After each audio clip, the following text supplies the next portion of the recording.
Welcome to today's Hinckley Forum. My name is Julia Martin. The Hinckley Institute of Politics is a nonpartisan institute at the University of Utah.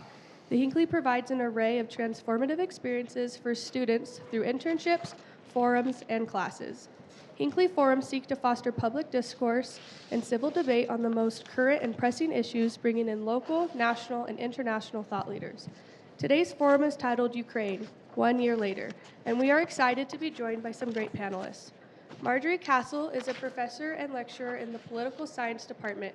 She has researched and written on populism, political parties, and regime change in post-communist countries. Among her publications are Triggering Communism Collapse and Democracy in Poland. She has also taught in Warsaw, Poland, as well as Notre Dame and Oberlin. Her graduate degrees are from Yale and Stanford. John Francis is a research professor of political science at the U. His teaching and research interests are in comparative public policy and electoral politics in nations on both sides of the North Atlantic.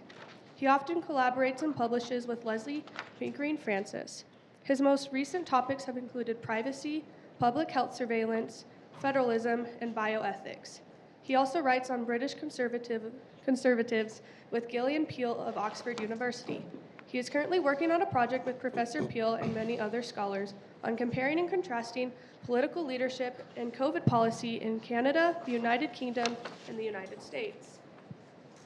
Sean Lawson is an associate professor in the Department of Communications at the University of Utah and non-resident fellow at the Krulak Center for Innovation and Future Warfare at the Marine Corps University. His research focuses on the relationships among science, technology, and security. He has published books on U.S. military strategy for information age warfare, the U.S. cybersecurity policy debate, and most recently, the problem of social engineering and disinformation. Tyler Pack is a visiting assistant professor of political science at the University of Utah. He received his PhD from the University of Illinois, and his teaching and research interests include international security, civil wars, counterinsurgency, and comparative foreign policy. Current projects include a study of how the threat environment of a nearby civil war presents a window for coup-proofing by political elites, and also works on how political individuals respond to conflict threats based on actual and perceived threats from nearby violence. Today's panel will be moderated by Sophie Henderson. Sophie is a political science student here at the University of Utah. Last summer, she completed a global internship in Prague, where she worked with refugee families from Ukraine. Please join me in welcoming our guests.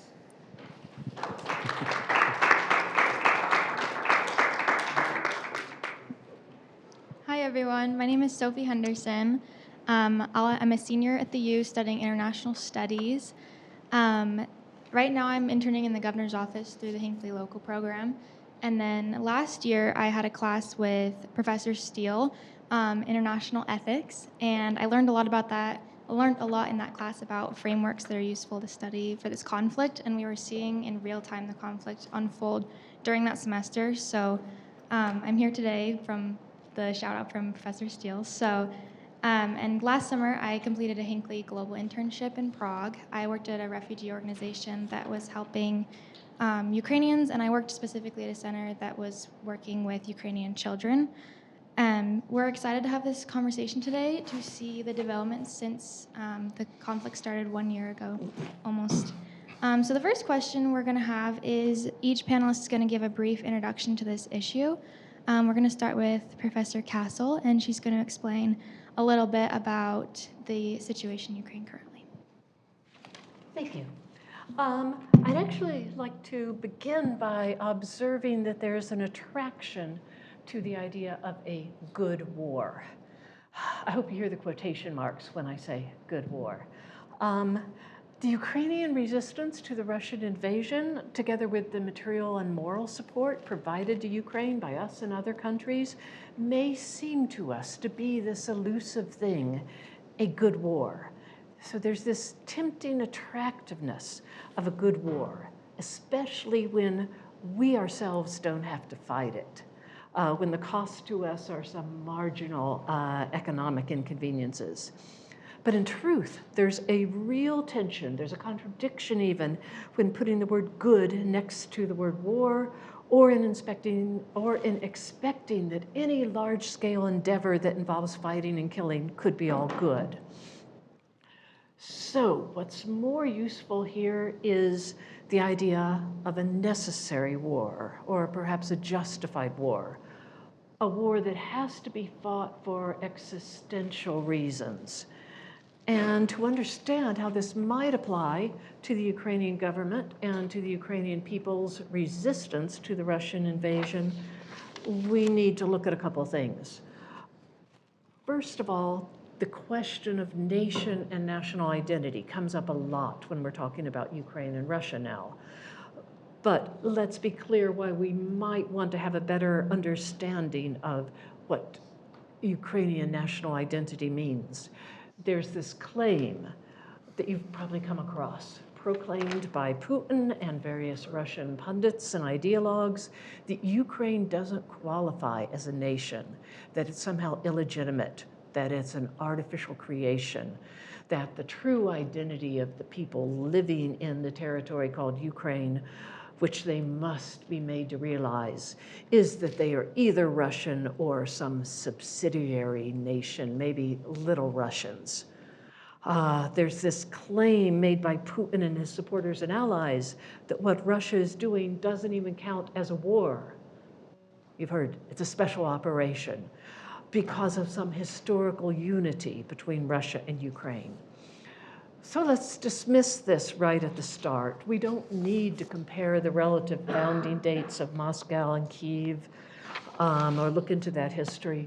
What matters is that Ukrainian is today a sovereign state, that it has been a country in its own right with internationally recognized borders for 31, 32 years.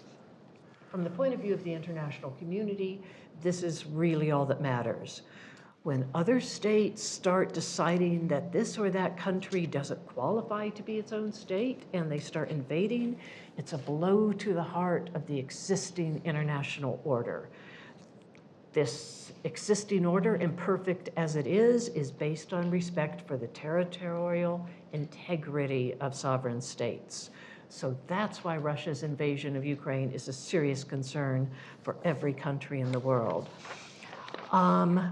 But there's another reason why it might be useful to look at the idea of the Ukrainian nation, the strength of Ukrainian identity, because it may help us to understand what Ukrainians are doing now and are likely to do in the future.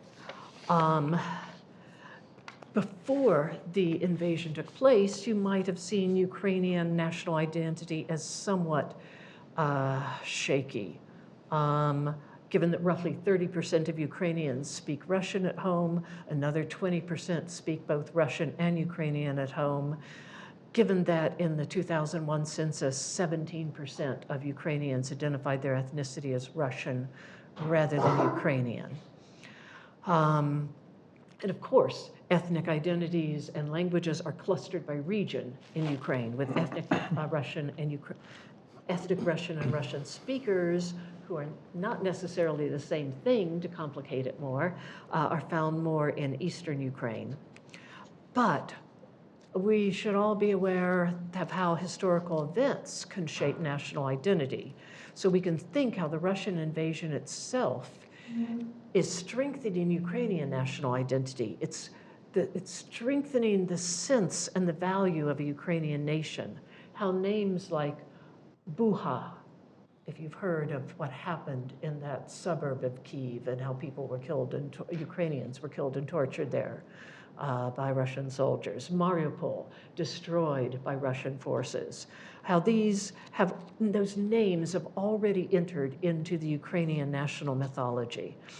So decisions taken and actions initiated in Moscow have contributed to the strength and intensity of this idea of a Russian nation, which is, not surprisingly, increasingly defined as anti-Russian. I don't think I have to explain to you why. It's hard to foresee in the future a Ukrainian national identity that is not solidly anti-Russia, if not necessarily anti-Russian. And then quickly about Russia. In the language of international relations, Russia is a revisionist power. That is, under Putin, Russia is not satisfied with its current position in the world, with its current sphere of influence, or even with its current borders. Putin's Russia wants to revise all of this, or more precisely, to expand it. It wants to change things. This doesn't mean that expansion is a grassroots demand of ordinary Russians. Polls before the invasion suggested that Russians did not particularly favor armed intervention in Ukraine, but the Russian government's propaganda machine within Russia has apparently changed this.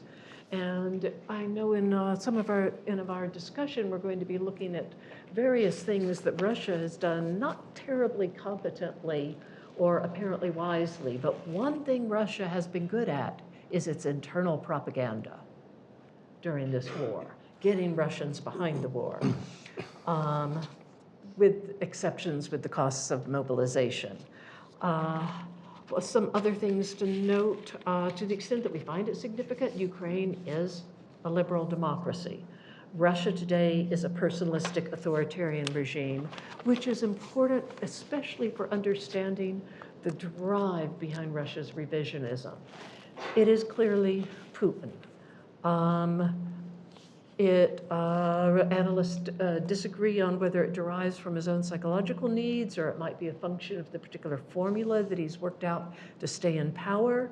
But the fact of this revisionism is undeniable.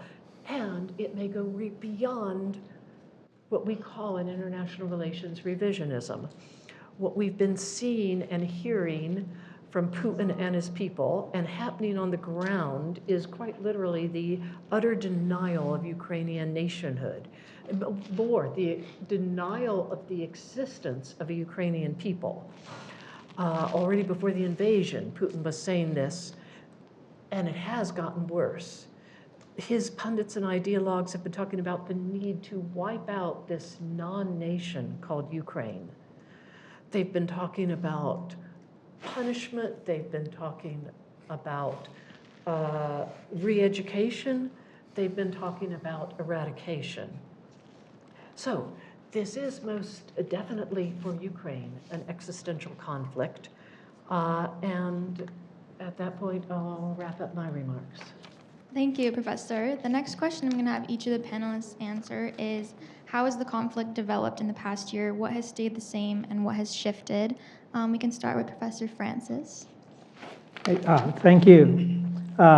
So my goal in my remarks is to talk about coalitions or countries' attitudes toward the Ukrainian war within Europe and across the Atlantic as well. So I want to give a kind of brief introduction and try to identify what organizations or countries seem to be the most committed and some that seem to be hesitant, depending on how things are going. One of the issues that should stand out, that as an organization, when the Russians did their invasion, they felt the same way in 2014 when the Russians were very active in taking over parts of eastern Ukraine, is NATO. If you read every statement that NATO has issued, it's without reserve a complete condemnation of Russia, asking that they leave immediately, and this is very much going on in that discussion. And in fact, for some countries, particularly in Eastern Europe, what the organization that matters most is NATO, the North Atlantic Treaty Organization, because that is the assembly of military force. And the commitment that if one country is attacked, other countries must go to help it out. So in one way to kind of keep that in mind, and if I would identify some of the countries who have been the most energetic in support of NATO, and very much the understanding that if you have NATO and you can get NATO engaged, you have the United States and Canada and the United Kingdom and other countries that have a tradition of committing forces. So keeping that thought in mind, if I were to identify the countries that have really pushed for a more active role, I'd say they're led by Poland, who is most alarmed or concerned about how this war would play out and its implications for Poland and other Eastern European countries. That's followed by the 3 Baltic countries, Lithuania, Estonia, and Latvia. Those countries, once independent, were taken over by the Soviet Union, and they more than any others, really promote and favor the presence of American troops being in their countries. Just as a personal note, several years ago, I reviewed for accreditation the 3 universities in Lithuania, including the military academy. And one of the things that stood out in all of that was talking about the American alliance and the recognition that the forces in Lithuania could not successfully resist a major invasion. So there are those countries, and then following may come as a surprise to some, are Norway, Denmark, Sweden, and Finland, all of whom actually have very close relationships, economic and social investment, educational treaties with the Baltic countries. And this actually adds to that notion of and also really are unhappy with Russia for a whole host of different reasons from the Arctic on, and pipelines going through that. So in general, that becomes, I think, as well as the Czech Republic and Slovakia. All these countries have a kind of a connection with having a direct Soviet experience in many ways, and don't want it back. Or see, if they win, then that's the first step, and it's dominoes that will fall. So that's the way this is often framed in some of those countries. You can look, it's a real tide to test this. Every 6 months, the presidency of the European Union changes. So it will soon be Sweden's turn. And Sweden has not hidden the fact that they are going to do all in their power to keep the EU quite committed to helping the Ukraine. And they will think of other new schemes. So the amount of money they give and others, that is an important consideration. And also, this also ties into the European Union, which often in the past did not take an active or successful foreign policy line. But under Ursula von der Leyen, formerly a major German politician, she has essentially just affirmed 3 days ago the unconditional support of the European Union for the Ukraine. She has not backed away. And that's a key point. She was actually also a major actor in securing funds for all countries during the pandemic. And that gave her kind of a credibility to secure more funds in support of what's going on.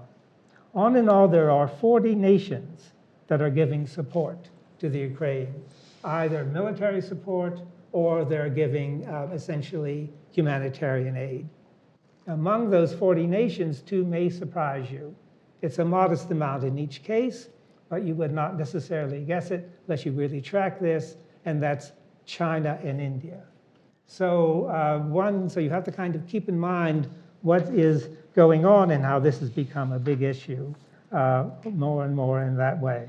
There are some other issues that stand out here. And that one that I want to draw in mind is that at the center of all this is Germany and the United States and the EU. They are the countries with the money, the connections, the borders to make this work. This has been a challenge for Germany, who has built its reputation on not being a military power, on working on trade and agreement and treaties and finding other ways to work with everyone. And all of a sudden, the current prime minister, the current chancellor, who has a ton of people in his party who don't like war at all in any form or fashion, is making this work and now giving tanks. Somehow, the Germans may, though I seem to be trashing the Germans for running their military, they make very good tanks. And so you have all of these issues that now seem to be working out. The heart of that relationship is their relationship with the US. And that is actually an important consideration in negotiations between the Biden administration and the Chancellor's office in Berlin is very much working together on how they're going to make that happen or how that goes on. So you have all of that issue is to make that work. You also have a remarkable willingness on the part of countries in Europe to handle refugees. I do not have accurate data. Don't quote me on this. Some people say there are essentially 7 million Ukrainians who are living elsewhere in Europe. I don't know if those numbers are accurate. It's certainly a large number that you want to keep in mind. There are also 750,000 Russians. If you want to get good Russian food and speak Russian, go to Istanbul. There are lots of small computer shops have opened up all over in that area. So there are a lot of movement, and that's going on in that fashion. And so I want to say, where then in Europe would I find the most opposition? I would go to the Balkans. Just the other day, just 2 days ago, the Croatian leader condemned the giving of tanks, saying this was not a good idea. It would increase the probability of war. The Balkans are a complex set of countries with great variations in religion and ethnicity. But if you're looking at all the other major forces in Europe, from the Netherlands to non-EU members like the UK, you would be left with the view it's a remarkable level of continuity in coalition building. Where that will take us, I cannot tell you, but that's the information I can give you. Thank you. Professor Lawson, would you mind sharing what you have been looking at and investigating in the past year and what has stuck with you? Yeah, sure. So the main thing that I've been focusing on as a communication scholar is the role of cyber and information operations during the course of the conflict. And the main thing that I've been paying attention to is what is it that we expected was going to happen in terms of the use of those kinds of tools and techniques versus what has actually happened with what effects, at least as best we can tell from the open source information that we have. The world of cyber and information operations can be pretty murky. But based on what we have learned thus far, it looks like a lot of our major predictions about what most experts thought was going to happen in terms of the use of cyber and information operations in coordination with the initial invasion by the Russians, that those predictions really haven't turned out. It really didn't turn out the way that most people were expecting. So I'm actually working on a paper and a larger book project on this question right now. And the central question that sort of gets me going is who did we expect to do what, to whom, and with what impact, right? So if you go back and you look at a lot of the documentation from news media, reports from private cyber threat intelligence companies, statements from government officials, et cetera, in the weeks and months leading up to the Russian invasion, the dominant expectation was that we would see the Russians launch devastating cyber attacks through the use of destructive malware like wipers, et cetera, that would have large-scale, even kinetic, right, physical implications, impacts on the Ukrainians. So this is things like shutting down the power, turning off the internet, taking down cell phone networks, and other means of communication, right? Also, of course, the spread of disinformation, et cetera, right? And that all of these things would be used together in coordination with the initial sort of standoff strikes through the use of missiles and precision-guided weapons and things like that as the initial strike that would help to, at least the theory went, cause chaos, fear, panic, paralysis among the Ukrainian citizens, among the Ukrainian government, that would undermine the Ukrainians' ability to communicate and coordinate their forces, to be able to respond, and would undermine the legitimacy of the government and their ability to respond to the invasion in the eyes of the citizenry. That was the theory. That was the dominant prediction of what was going to happen.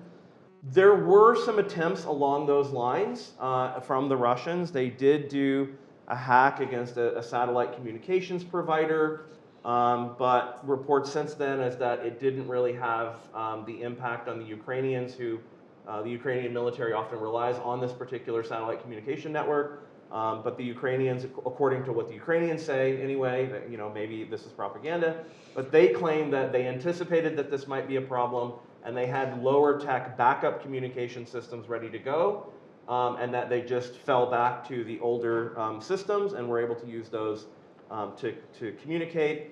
And there have been a lot of wiper attacks that we have seen as well, compared to what we've seen in the past. So wiper malware is where you get a piece of like a virus on your computer that goes in and essentially just wipes out all of the files, or it encrypts the files such that you can't actually use the files anymore.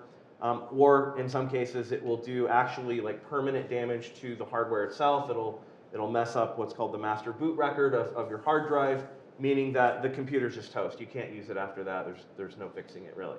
So we have seen more instances of that kind of destructive, at least destructive against data and hardware, kinds of attacks than we saw in the past. But even still, the majority of attacks have been much lower level, opportunistic sorts of disruption attacks. So like denial of service attacks, where you, for example, flood a government website with illegitimate requests for data to cause the website to go down so that other legitimate users cannot see the content on that website.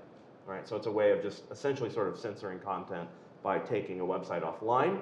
But those tactics are really, they're not destructive, and those effects don't last, right? The effect of a denial of service attack only lasts as long as you're doing the attack. As soon as you stop, the effect stops, right? And so those kinds of effects are not long lasting.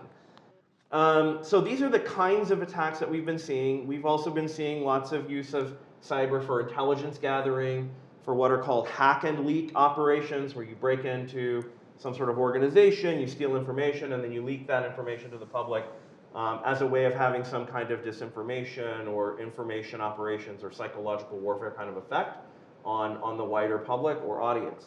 So we've seen a lot of that kind of stuff as well. This leads to a couple of questions then, right? The first question is, number one, what effect has any of this had? Has it really helped the Russians in the way that a lot of people predicted that it would? Did these attacks cause fear, panic, paralysis? Everyone is like, I think of it as like the Lord of the Flies scenario. Everyone's running around beating each other with sticks or whatever because there was a cyber attack. Has it caused a loss of support for the Ukrainian government, for the war effort, for President Zelensky? The answer in all of those cases is no. And part of the reason is, like, when you compare the kind of damage and disruption that you can do, at least in terms of what we've seen so far through computer means, through cyber attacks, it fails in comparison by orders of magnitude with the suffering, the destruction, and just the horrifying sights that we have seen from conventional modern warfare, right? We've all seen these pictures of people that have been tortured and killed and burned and maimed, and vehicles that are exploded and burning, and all of the destruction. Cyber just doesn't live up to that kind of destruction. Now, that doesn't mean that we haven't seen cyber operations. It doesn't mean that they haven't been used. It doesn't mean that they're probably not contributing in a positive way to both sides' efforts, but it hasn't lived up to the predictions that we've had thus far. If anything, in the Russians' case, it has maybe backfired. Professor Castle was talking at the beginning about Ukrainian national identity and unification. If anything, these kinds of operations have helped to unify the Ukrainians around their national identity, around their president, around the war effort, just like all of the other kinetic operations have as well. And then that leads to the final question that I've been following and a lot of people have been speculating about, and that is, why didn't the Russians carry out the kinds of attacks that so many people expected them to carry out? And we don't really know. We don't have good answers for that because we don't necessarily know Putin's mind. We don't know the mind of his generals necessarily. At least we don't as the general public. Maybe our intelligence agencies have some insights into what's going on inside. But there's some speculation about what might be going on there. One speculation is that the Russians were overconfident. They thought they were going to roll in. They were going to take over Ukraine in just a couple of days. And why waste time with all this cyber nonsense? We're just going to roll in with our missiles and tanks. Zelensky's going to fall immediately. The Ukrainians are going to see us as liberators, and we're going to go about our business, right? That's one theory. Another theory is perhaps the Russians thought that they would end up with some sort of like a puppet regime that they would be sort of trying to prop up. And if you're going to go in and you're going to be in that kind of a situation, an occupation kind of a situation, you don't want to destroy the infrastructure of the country that you're taking over, because if you break it, then you're the one that has to fix it, right? So maybe they thought, okay, well, we don't really want to attack infrastructure, through cyber means initially. And so maybe that's a reason why they didn't do it. And so there's a lot of speculation of why they didn't do the things that we predicted that they would. I haven't seen a lot of good evidence in support of most of those sort of speculation hypotheses or theories. One of the things that I've been arguing in some of my work, and what I will argue in the paper and the larger book project that I'm working on, is that the answer might just be a problem of projection or mirror imaging, as they talk about in the intelligence community, which is that we keep trying to come up with reasons why the Russians didn't do what we know they should, or we thought they would, but maybe the real answer is just we were wrong, right? We were too focused on the way we as Americans think about using information and communication technologies during warfare and projected that onto the Russians and assumed they would do what we would do. And they didn't, right? They might have a different view of what these things are good for and what the uses are. So that's sort of the theory that I am operating off of at the moment. And part of the reason for that is because not everyone got it wrong. So I'm a communication person, but, whoops, I just hit my microphone there. I'm a communication person, but I do want to give a shout out to political science and international relations and security studies.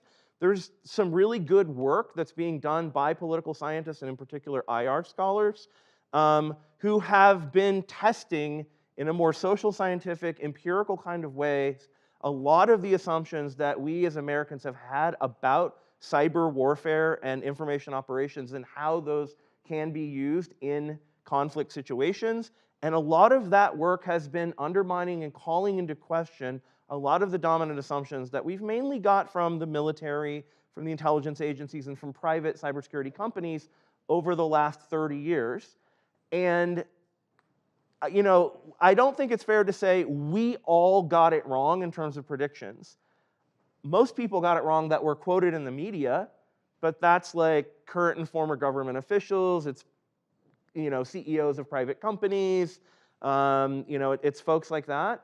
But quite frankly, there were a lot of folks in the academic world, especially in political science and IR, that did get it right, that have been looking at a lot of these assumptions, that have been doing empirical research and finding that a lot of our assumptions about the way cyber works in conflict don't really add up. And so if you're interested in these kinds of issues, there is a good basis of scholarship in your discipline right now. I assume a lot of you are political science folks. In your discipline right now that you can get started reading. And I would encourage you to do that. It's a very exciting and interesting area. And there's a really lively debate going on about what's happening in Ukraine with cyber right now, what can we expect in the future, what use are these techniques and technologies. And so, yeah, I encourage you to take a look at that stuff. It's super interesting. Thank you, Professor. It's interesting to hear the impact or lack of impact that cyber warfare has had in the conflict. Professor Pack, would you mind sharing some of your expertise and what you've seen in the past year regarding this conflict?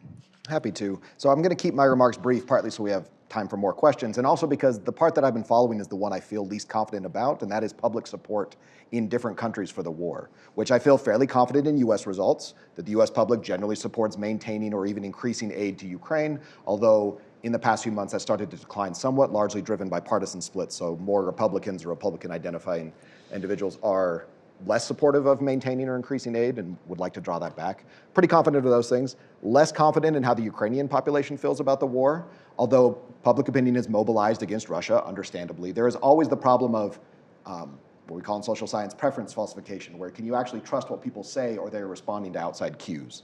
And so Ukrainians, again, I do trust that the majority of Ukrainians support the war effort. However, if you are in Ukraine that is not occupied by Russia, social pressure is to support the war effort. So it's hard to know how much of that's sincere. And the problem is magnified much more if you're in occupied parts of Ukraine. Do they actually want the Russians there or not? And can they speak honestly about it, right? Even if you could run polling and things. And then the hardest question is how the people within Russia feel about their government's war effort. Good luck getting accurate data or even anecdotal evidence about that. We have people who left the country, but they're not a random selection. They left for a reason. Concerns about conscription, other things about the war effort. And so those are questions I'm really interested about. How do the Russian people feel about the war? How do the elites around Putin feel about how the war is going and about supporting him? But that's also, again, what we have the least credible information about. And so the other thing that I'm interested in is when you have these big moments or what are seen as big changes in the war, so Ukrainian gains through the summer and into the fall with their counteroffensive taking back large parts of territory, conscription being announced in Russia in September, what effect does that have on public support? The discussion about more Western weapons and heavy weapons, so the main battle tanks that have been recently announced that will be heading to Ukraine. What effect does that have on all of these different groups and how they feel about the war effort? And I'm happy to say more about those individual groups and what we do know and some speculation about what might be going on. But those are the areas that I've been looking into, which again, to me are the most interesting and the ones that I have the least confidence in saying anything definite about. So there's that unfortunate tension. Okay, do you have anything else to say before we open up to questions? I can respond to questions as I feel my expertise matches, but no, let's get to some of the questions. Okay. Perfect. If you'll just raise your hand, I'll bring the microphone to you. I've got a bit of like a tricky question, but I don't know what you think. Do you think that the people of Ukraine are better off as a result of all the funding and support that's come in from the West, which has maybe drawn out this conflict to be perhaps longer and have done more damage to Ukraine than it would have without that support? Do you think that the people of Ukraine are better off or will be better off as a result of that? Or if that maybe has done damage to Ukraine through drawing out such a long war inside of their borders? That is a hard question. Depends on how you define better off. Possibly fewer people would have died if Russia had won the war, although they were doing a very bad job of that in the early weeks. Russia had a massively incompetent strategy in terms of taking Kyiv, taking some of these other regions. Russia seemed perfectly willing to inflict massive civilian casualties even before there was large-scale Western aid, although that came pretty quickly. So you can imagine a hypothetical where the war ended sooner, and so less people die and suffer, but I wouldn't want to answer for the Ukrainians, is that better than being occupied by Russia? Is that better than fighting against Russia, even with the death and devastation it causes? So both because I can't speak for them and because it depends on what better means. I'm going to answer both ways for your question for that.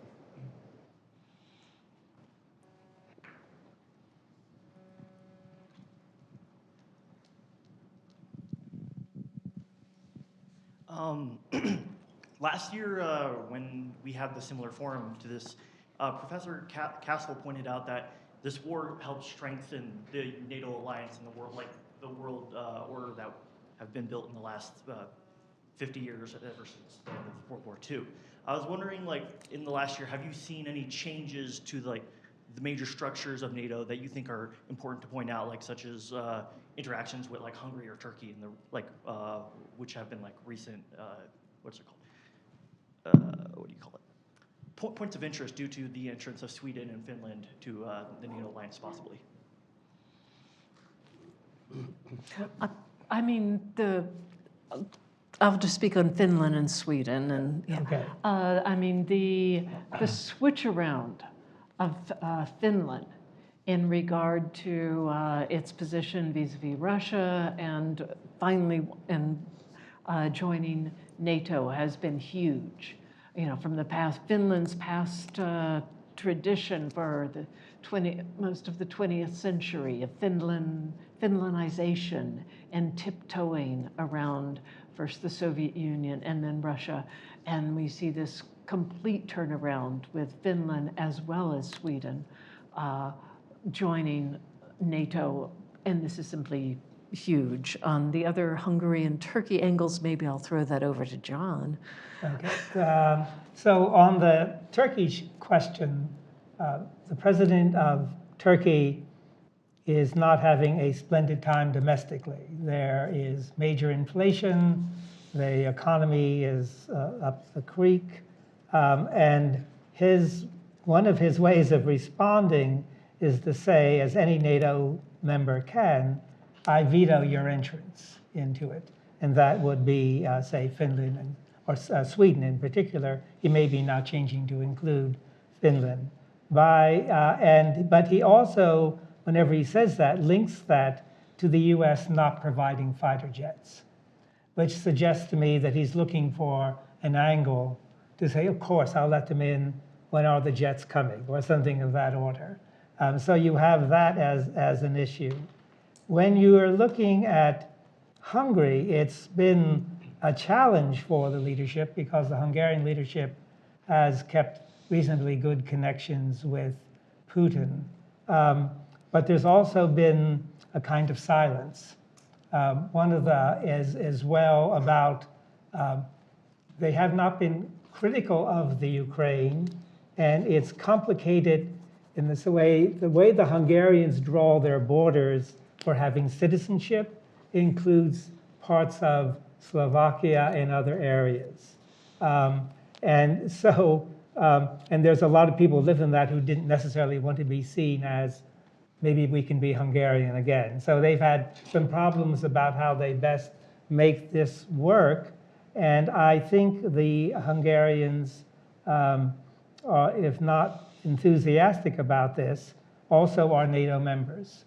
And they also, many Hungarians, they don't want the Ukraine to lose, partly because they think maybe then the Russians will keep thinking of other strategies and move west. So that, I think, is how they're reading it. I hope that answers your question.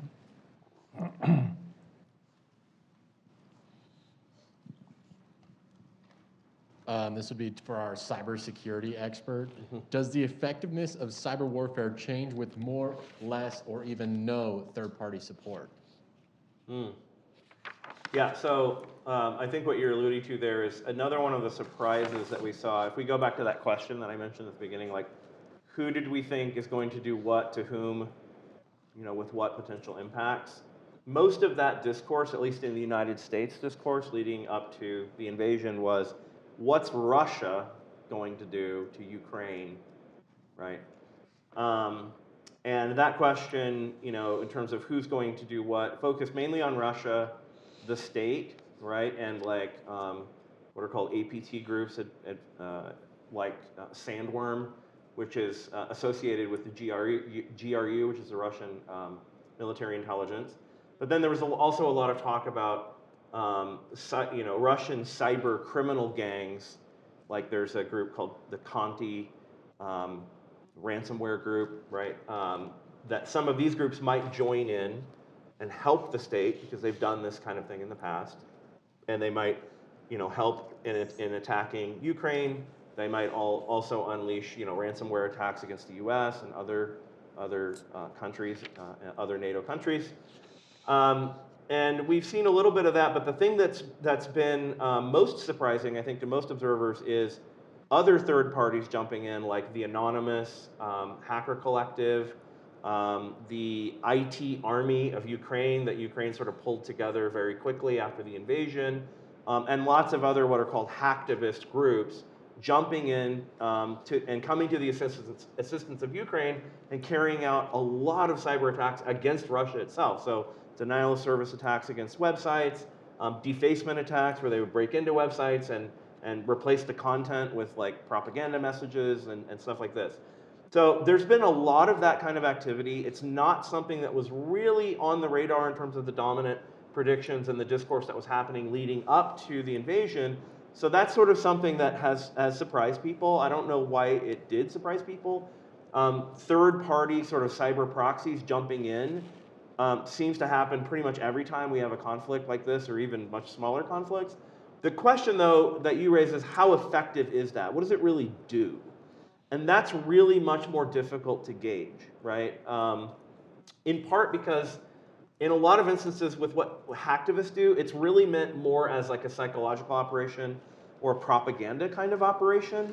And the effectiveness of those kinds of operations is really difficult to measure, right? So in communication, it's difficult to measure media effects consistently and clearly, even under sort of experimental laboratory conditions.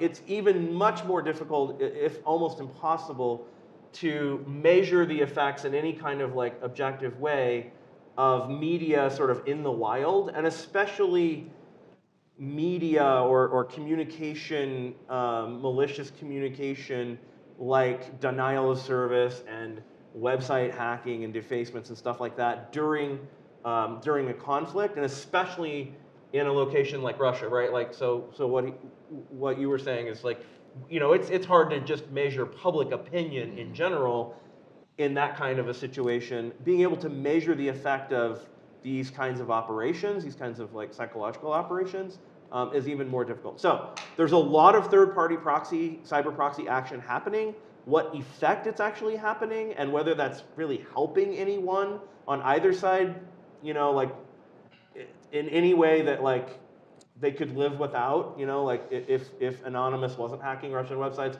would it make any difference to what's actually happening on the ground in the battle? I don't know, I tend to think not, but it's hard to know, it's hard to measure. Thank you. If you want to do one more question, then we can have a wrap up at the end. Thank you. All right, so I work for an IT consultancy. We do offshoring to, well, used to be Eastern Europe. We had 14,000 people in Ukraine. We had 8,000 people in Russia. And we've been putting a lot of money into moving those consultants to other countries. So I'm curious, have you seen evidence of brain drain to Russia? And has that been, because I can imagine the brain drain from Ukraine, they might still be able to tie back in, but from Russia it'd be harder to grab people back and get their help. Have you seen any evidence of that or any effect from that? Yeah, there have been stories about sort of IT brain drain from Russia, for sure. And of course, people have left Ukraine as well. But one of the things with, you know, the cyber and information operations side of things is a lot of that stuff can be done remotely. And so that's, I think it's probably not as important to the immediate situation in terms of, especially the like lower level kinds of attacks like DDoS and defacements and stuff like that. I think where that brain drain is going to become more important is over the long term when it comes to like, you know, the things that need to be done actually on the ground to get to, you know, swap out hardware and make sure systems are still operating properly. That's where that brain drain is probably going to have more of an impact.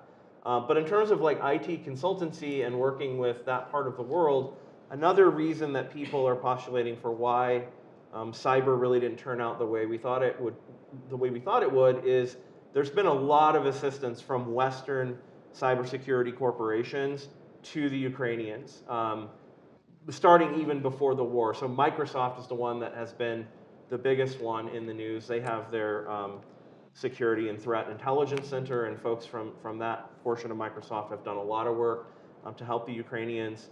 Other companies like Mandiant, Talos, which is owned by Cisco, have been doing a lot of work to help the Ukrainians with their cybersecurity. And of course, the U.S. Cyber Command sent what are called hunt forward teams to Ukraine in advance of the war to help them. And then, of course, those folks were pulled out, you know, before the invasion actually happened. So, and then another portion of that is sort of the offshoring, in a way, of data, important government data for the Ukrainians, where a lot of what was done to keep them more secure is moving stuff out of their own territorial data centers and moving it into the cloud, and especially cloud data storage centers that are not physically located in a place that the Russians are going to want to attack, even perhaps through cyber means they don't want to attack because they're worried about escalation. And so that was a thing that that's also been postulated as a reason why things haven't turned out. So, yeah. So your folks in your world are doing a lot to help on that front. Thank you all for your questions. I have one more question for each of the panelists to wrap this up. If we can start with Professor Pack on the end, then work our way down and just take like a minute to answer. Might be a loaded question, but I feel like it's a question a lot of people have. Is how will this conflict likely end, and what do you think the continued impacts might be around the world once it does end? So you're asking me to predict, and so my baseline answer is pass. But I'll tell you the things that are interesting in the next few months. Both Ukraine and Russia seem to be planning offensive/counteroffensive, depending on how you define them. Russia has approximately 150,000 of its conscripted troops that they actually gave training. The other 150,000 that were conscripted were sent to the front with a month or less. Sometimes there were reports from soldiers who had brought in cell phones that they were conscripted and the next day they were at the front. And in some cases, people died within about 3 days of being conscripted. But the half of them seem to actually be receiving more training, so they'll be marginally better prepared. Even 3 months is not enough military training. But so will Russia try an offensive? Will they be able to rope Belarus into it, which is some of the diplomatic chatter, but that isn't seen as very credible? Will Ukraine be able to take back any more territory? And what is Putin's end game? He annexes 4 territories in September, and he doesn't control any of them. He controls most of Luhansk, and about half or less of Donetsk and Zaporizhia and Kherson. So what is his goal here? Is he using that as a pretext to justify nuclear use, as some people are concerned, that if that's Russian territory with Russian citizens, as he claims it is? But the next few months and whether Russia makes any progress and how people within Russia, both elites and the public, feel about that, Putin's walking a very dangerous line where his most ardent supporters are also very high supporters of the military. And if the military does poorly and they stop blaming generals and start blaming Putin, that will be when his back's against the wall and when the most extreme action might be taken. And so again, this is not a prediction because there's too many things this is contingent on.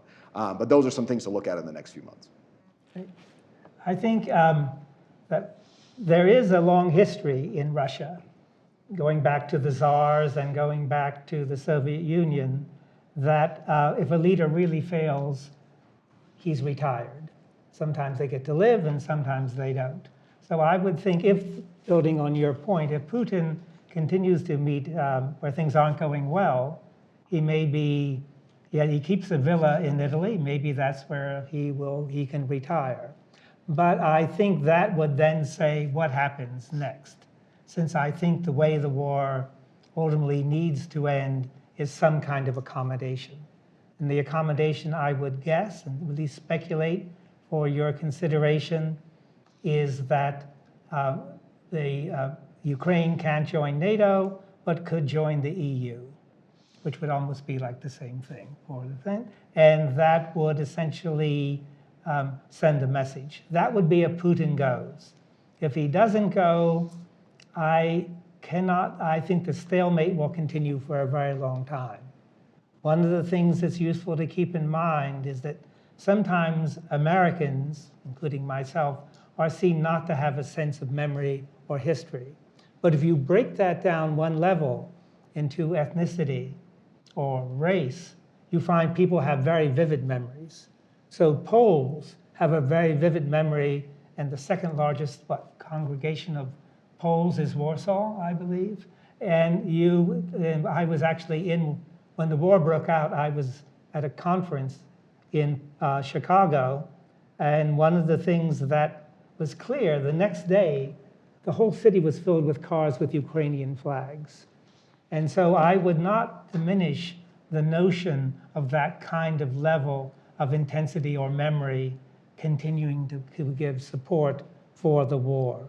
Not unlike if you're of Irish descent and you go anywhere to Ireland, what do you discover? You find a lot of support for Northern Ireland being a part of the Republic. So I think one of the issues is this war may go on and it may end badly, but I cannot anticipate it ending anytime soon. Rather than predict, I will quickly present one feature which I think is going to have various kinds of lasting impact, and that is the sheer scale of victimization of civilians that has been carried out almost entirely by Russia. This is something we did not manage to discuss, but it is simply huge. It's taken the form of abuses committed on the ground, face to face by Russian soldiers, ranging from murder, rape, torture, looting. It's taken the form of the huge, large-scale targeting of civilian targets. It has taken the form of large-scale forced migration in territories occupied by Russia, including massive kidnapping of children. The fact that it took place on this large a scale was not something that we anticipated a year ago. It's puzzling because it seems to be counterproductive from the Russian perspective. It certainly has not weakened Ukrainian resolve, but its impact the impact that it's going to have in the future, whether Russia contributing to Russia's continued status as a pariah state, or to the even further strengthening of Ukrainian nationalism, and to how it's going to affect norms in other conflicts among other countries about civilian abuse. These are all huge questions, and this is a major impact this conflict has had. Yeah, so in terms of the cyber and information operations front, we'll continue to see more of the same, right? We'll see attempts at destructive attacks with wider impacts. We'll see disruptive attacks like denial of service, which has been the biggest category thus far. We'll see hack and leak. We'll see disinformation. We'll see a lot of what we've been seeing.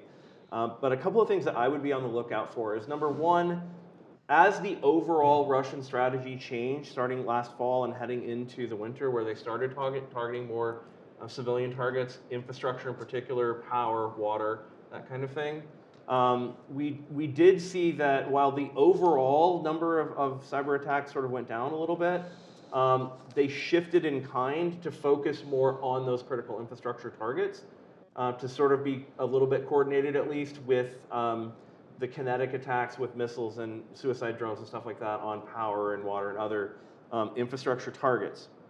And there's been a big debate among practitioners and scholars about the degree to which the cyber attacks are actually coordinated with physical military attacks or not, and what value add you get from the cyber attacks when you coordinate those with the military attacks. So, there is a little bit of evidence of coordination there that we've seen, but if we are indeed looking at an offensive, counteroffensive situation coming up towards the end of the month or in March as the weather begins to warm, one thing to look for is whether or not the focus of the cyber attacks, especially the destructive attacks, begins to shift away from this sort of like wintertime critical infrastructure terror campaign and to other targets that might be more coordinated with the military assaults on the ground.